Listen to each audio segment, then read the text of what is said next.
ሰላም ሰላም በቃል አለ እግዚአብሔር ይመስገን። እሺ ጥያቄ ነበረኝ። እሺ ስለ ክርስትና። እሺ ጥያቄሽ ምንድነው? ጠይቂ። አንተ ብዙ ጊዜ ስትሰራ አያለውና ሪከርድ የተደረገም ሁሉንም አያለው። ስለ መጽሐፍ ቅዱስ ማለት አንብበሃል፣ ብዙ ተረድተሃል ማለት ሸምድደዋል ማለት ይቻላል። እሺ አንብቤያለሁ። አንተ ያን መጽሐፍ ቅዱስ ስታነብ ስህተቱ ከመጽሐፍ ቅዱሱ ነው ወይስ ከምዕመናኑ ነው? ከምዕመናኑ። አንተ አስተሳሰብ ከምዕመናኑ አንደኛ እሱ ነው።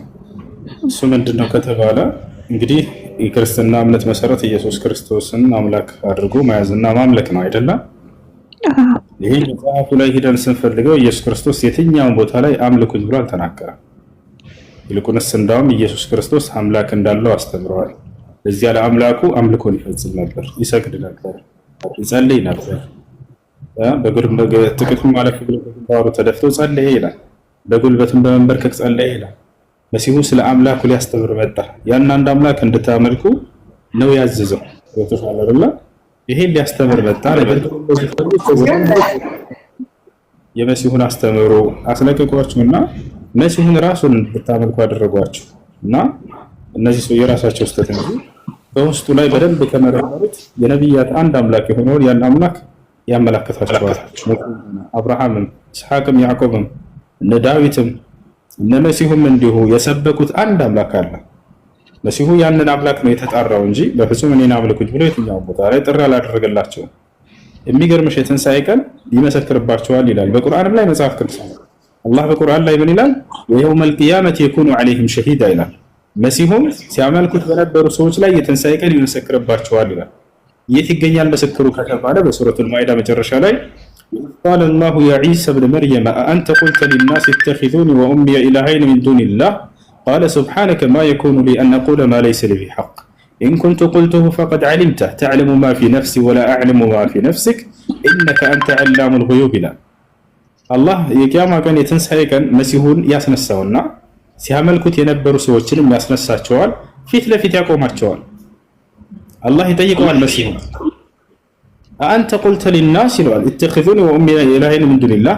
መሲሁ ሆይ ከእኔ ውጭ አንተን አምላክ አድርገው እንዲይዙ እንዲያመልኩ እነዚህን ሰዎች ሰብካቸዋል? ሲያመልኩህ ነበር በምድር ላይ ይለዋል። መልስ ይለዋል። ይህን የሚያደርገው አላህ ለምንድን ነው? አያውቅም ነው?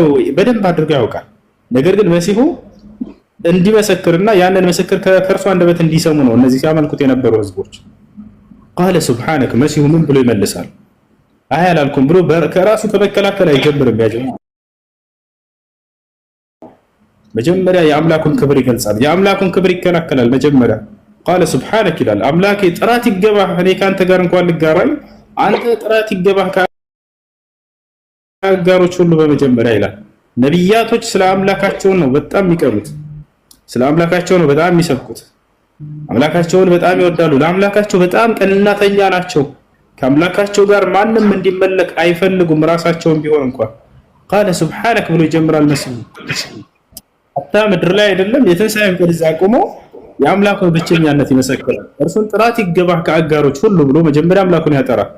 ከዚያ ቀጥሎ ምን ይላል መሲሁ? ማ የኩኑ ሊ አን አቁለ ማ ለይሰ ሊ ቢሐቅ አምላኬ ሆይ ለእኔ የማይገባኝን መለኮት ልሞግት አይቻለኝም ይላል።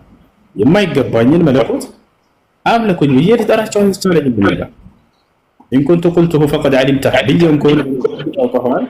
ተዕለሙ ማ ፊ ነፍሲ ወላ አዕለሙ ማ ፊ ነፍሲክ በእኔ ውስጥ ያለውን ሁሉ አንተ ታውቃለህ፣ በአንተ ውስጥ ያለውን ሁሉ ደግሞ እኔ ላውቅ አይቻለኝም ይላል። ኢነከ አንተ ዐላሙል ጉዩብ አንተ የሩቅንና ድብቅ ነገራቶችን አዋቂ ነህና ይላል። ከዚያ መሲሁ ወደ ህዝቦቹ ይዞራል፣ እንዲህ ይላቸዋል ማ ቁልቱ ለሁም ኢላ ማ አመርተኒ ቢሂ አን ያዕቡዱላህ ረቢ ወረበኩም። ጌታ አላህ ሆይ እነዚህን ሰዎች አንተ እንዳዛቸው የሰጠኸኝን ቃል እንጂ ሌላ አላዘዝኳቸውም። ያልኳቸውም ምንድነው? የእኔንም የእናንተንም አምላክ የሆነውን አንዱን አምላክ አምልኩ ነው ያልኳቸው። ይሄ አይደል? መሲሁ ምንድነው ያለው? የእኔንም የእናንተንም አምላክ የሆነውን አምልኩ ነው ያልኳቸው ብሎ ይመሰክርባቸዋል።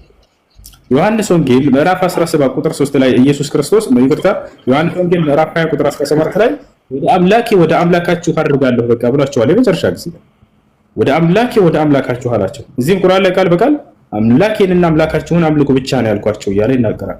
አየሽ መሲሁ ስለ አምላኩ ሊሰብካቸው ያን አንድ አምላክ እንዲያመልኩ መጣ እንጂ ራሱን ሊያስመልክ በፍጹም አልመጣም። የትኛውም ቦታ ላይ እኔን አምልኩኝ አላቸው።